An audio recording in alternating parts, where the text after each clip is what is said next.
தங்கம் போல ஒரு மேனி அது கிடைக்கணும்னா அது எது கொடுக்கும் அப்படின்னா, இயற்கையிலேயே எல்லாத்துக்கும் வழி இருக்குன்னு சொல்றோம் இல்லையா? அப்ப வந்து தங்கம் போன்ற மேனி நீங்க கேட்டிருக்கீங்க. அதுக்கு பதில் நம்ம சொல்லணும்ல, செண்பக பூ அப்படிங்கிற கலர், அந்த பூவோட கலரை நீங்க பாத்திருந்தீங்கன்னா அதுதான் ரியல் கோல்டோட கலர். ஓகே. அந்த மாதிரியான ஆரஞ்சு எல்லோ ரெண்டும் கலந்தாப்புல ஒரு கம்ப்ளெக்ஷன் கிடைக்கிறதுக்கு செண்பகப்பூ ஹெல்ப் பண்ணும். அந்த செண்பகப்பூ ரொம்ப காஸ்ட்லி. ஆனா அது கொடுக்கிற எஃபெக்ட் எப்படின்னாக்கா, கருமை நீங்க செண்பகப்பூ, கம்ப்ளெக்ஷன் வேணுமா செண்பகப்பூ, ட்ரைனஸ் போகணுமா செண்பகப்பூ, நல்ல ஷைன் கிடைக்கணுமா செண்பகப்பூ, க்ளோ கிடைக்கணுமா செண்பகப்பூ.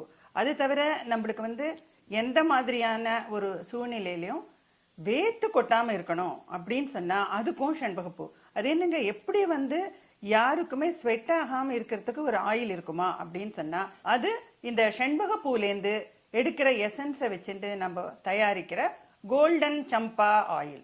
இப்ப இந்த கோல்டன் சம்பா ஆயில் எப்படின்னாக்கா, அது கொடுக்கிற எஃபெக்ட், அந்த தைலத்தை நம்ம போட்டுக்கும் பொழுது அதனால கிடைக்கிற ட்ரைனஸ் ரிலீஃப் அப்படிங்கிறது நம்மளுக்கு வந்து ட்ரைனஸ் இல்லாம பிளஸ் அதே சமயத்துல ஸ்வெட் ஆகாமையும் பார்த்துக்கும்.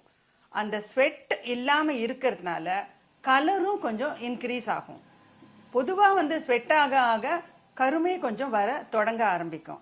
அதனால இந்த ஸ்வெட் இல்லாம இருக்கிறதுனால கருமை இருக்கிறவங்களுக்கும் அது வந்து கலர் கொடுக்கும், கருமை இல்லாம இருக்கிறவங்களுக்கும் அது வேத்து கொட்டாம ஒரு கலரை கொடுக்கும். இந்த மாதிரியான செண்பகப்பூ வந்து இது கருமை மட்டும் நீங்கிறதுக்கு இல்லைங்க, இதோட பெஸ்ட் என்ன கிளினிக்கல் எஃபெக்ட்னா ஃப்ராக்ரன்ஸ், அந்த வாசனை அப்படிங்கிறது. நீங்க வந்து செண்பகப்பூ தைலமா கோல்டன் சம்பா ஆயில உபயோகப்படுத்தி எங்க போனாலும் இவங்க கிட்டேந்து ஒரு மைல்டு ஸ்மெல் வருது, மைல்டு ஃப்ராக்ரன்ஸ் வருதுன்னு மீதி பேர் நோட்டீஸ் பண்ற அளவுக்கு இருக்கும் இதோட ஃப்ராக்ரன்ஸ். பட் அது வந்து ரொம்ப ஹெவியா இருக்காது.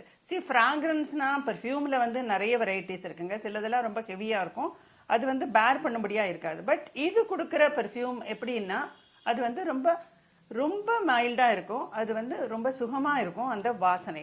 அந்த வாசனை அப்படிங்கிறது இருக்கிறதுனால இது வந்து அழகு சம்பந்தமான எந்த மாதிரி பெனிஃபிட்ஸை கொடுக்கும்னா, இந்த தைலம் தடவிக்கும் போது ஸ்கின்னுக்கு கொடுக்கிற பெனிஃபிட்ஸ் எல்லாம் கிடைச்சாலும் ஃப்ராக்ரன்ஸ் அப்படிங்கிறது இது இருக்கிறதுனால இதை தடவிக்கும் பொழுது மென்டலி நம்மளுக்கு வந்து எந்த மாதிரியான ஸ்ட்ரெஸ் இருந்தாலும் அந்த ஸ்ட்ரெஸ்னால நம்மளுக்கு ஒரு பிரச்சனை இருக்கும், அந்த மாதிரியான மென்டல் ஸ்ட்ரெஸ்ஸையும் இது எடுக்கும்.